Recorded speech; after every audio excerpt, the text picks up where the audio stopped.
Welcome to Takaro, the podcast where we break down the news of today for you. I am your host, Kiran. Hi, I'm Debkanya. Thank you so much for listening in today because we are going to be talking about the weather.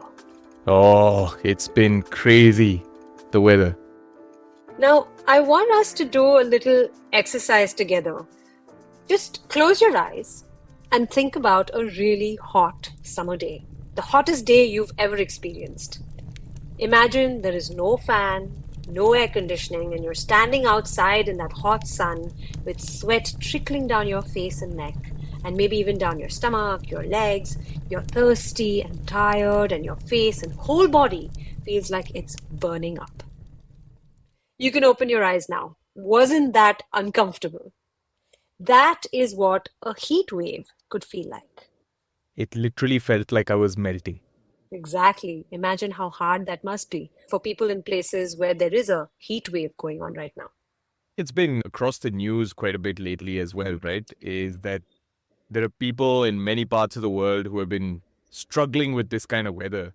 And, you know, different regions, different, completely separate countries, like not even close, but the US, India, Saudi Arabia, Australia, all of them facing this really weird weather.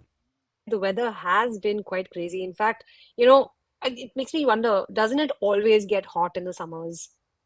It does. It does, but I think this one has been a little hotter than before, right? It's always been hot. And, for me personally, I prefer the winters to summers. I prefer the cold. But this summer was just incredibly hot. And I am in Bangalore, where very often it's praised for the kind of weather it has, for the comfortable weather it has, and it was still scorching in Bangalore. Yeah, I mean, I live in Mumbai and it's supposed to be raining here right now, but I'm looking outside, Kiran, and the sun is shining and it's hot. It's just not raining as much as it should be. So, what is going on in the world today? Let's try and break them down into points again, right? I think the first one that we have to ask is, has the weather gone completely cuckoo bananas? Right? And I think everyone is going to agree that it has. And in fact, I was reading somewhere that May 2024 was the warmest May on record anywhere, ever, which is crazy. And June has been pretty hot as well. And most parts of the world are reeling with, less than usual rainfall.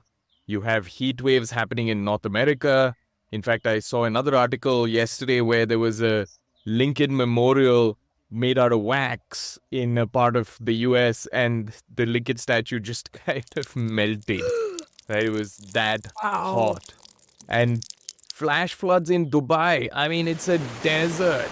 How are there flash floods over there, Exactly. right? It's just not behaving normally. But what is the reason behind the weather not behaving the way it should? So the weather is going bonkers because of climate change. So what is climate change, right? Climate change is basically all the changes that we are seeing in the way the weather behaves over a period of time. So all these things, what you're talking about, the heat waves, the storms, floods, forest fires, blizzards, all of these things are a sign of climate change. But one of the main reasons behind why the climate is changing like this is global warming, which is just a cool way of saying the earth is heating up. Now, a lot of very smart people, a lot of scientists have said and have actually been tracking this, and they said in the last few hundred years, the earth's atmosphere or the air around the earth has become warmer by more than 1 degree Celsius. Now, I know that doesn't sound like much. Yeah, it's just 1 degree. Yeah, but that 1 degree actually has a huge effect on the earth, on the people who live on it, as well as all the animals. Imagine this, right? What happens to an ice cube when you put it out in the hot sun? It's going to start melting. It melts like the Abraham Lincoln statue. Exactly. And that's what's happening because the earth has become hotter by 1 degree. The ice caps, which are in the North Pole and the South Pole, they're melting faster than usual.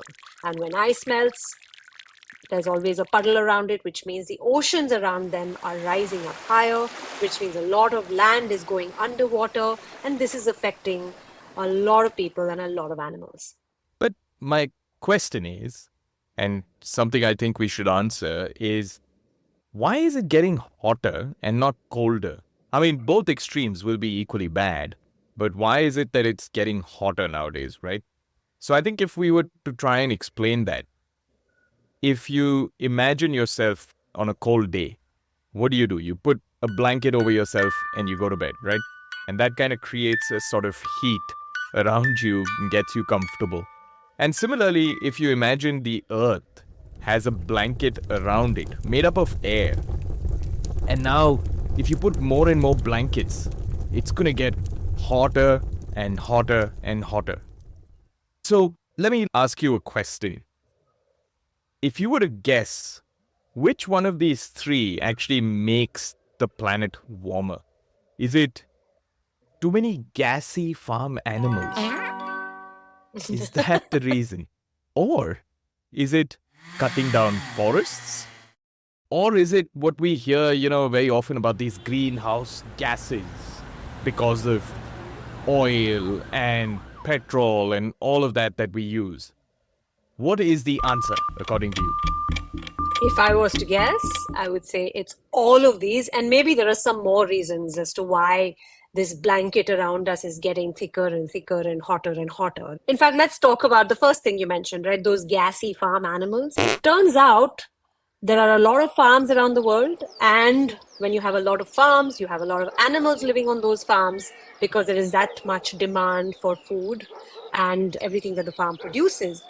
There are approximately 1 billion such animals. We're talking about cows and buffaloes and oxes.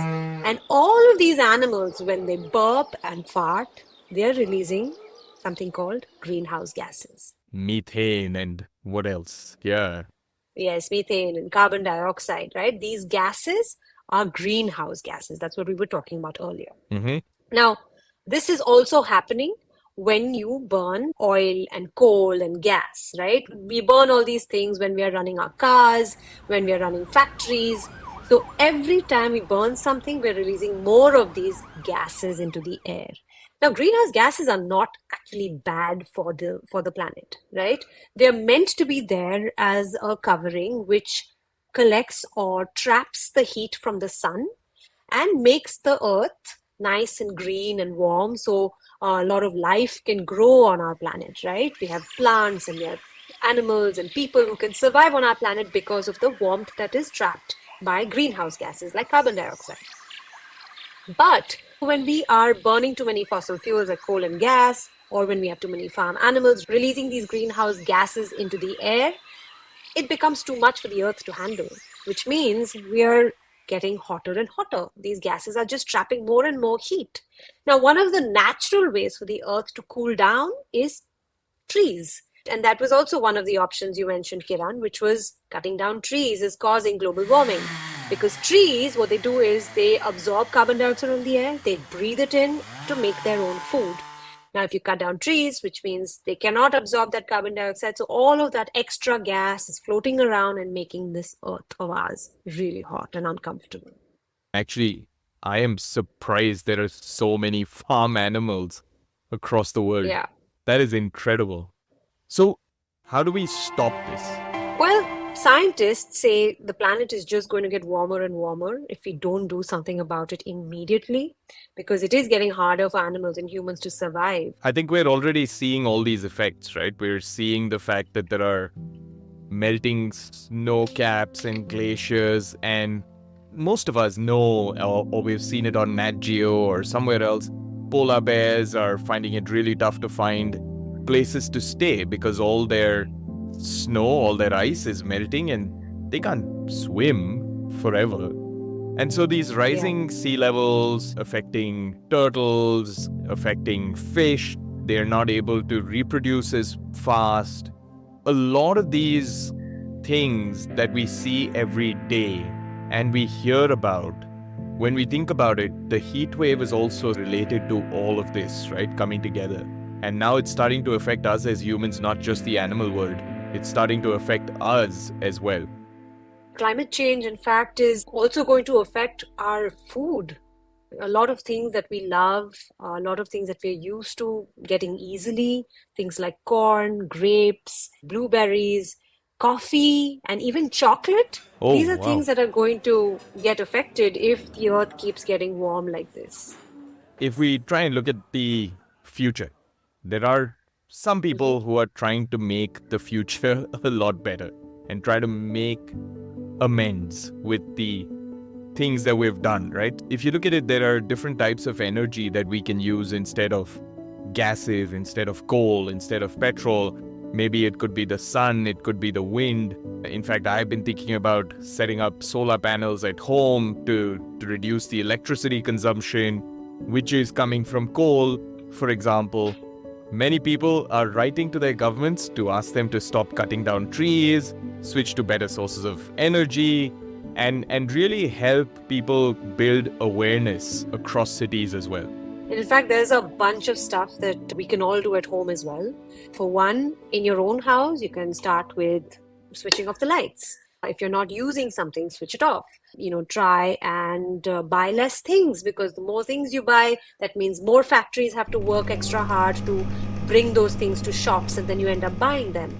Recycle as much as possible. So you're buying less things. Try to walk as much as possible. Maybe cycle to the store if you need to, if you can, instead of taking the car out each time. So these are all little things that we can do within our homes and that can make a difference. And I think, as kids, as people who are constantly learning, I think another really important thing to remember is that we also have the power to learn and then educate others, teach others about this, right? So the more we learn to take care of our earth, the better we will be able to protect it. And also when we start talking to our friends, our family, the more we talk to our parents about it, I think all of it comes together to really help the cause, because it's not just one person who can make a change. All of us have to kind of work together to do this. And remember one thing, if there is a heat wave where you are right now, just drink lots of water, wear loose cotton clothes, and stay out of that hot afternoon sun as much as you can, and stay safe. Excellent. So there you have it, a rundown of what is causing this heat wave, and I think it is really serious, because till now maybe you've not experienced it as much, but now you can actually experience it firsthand, and I think it's really important we all start making a change towards a more sustainable future. And as always, if you have any ideas or comments or even questions about this, head over to our website, which is www.takarokids.com, and find the fan section and become a part of our growing community. And till next time, bye-bye. Bye-bye.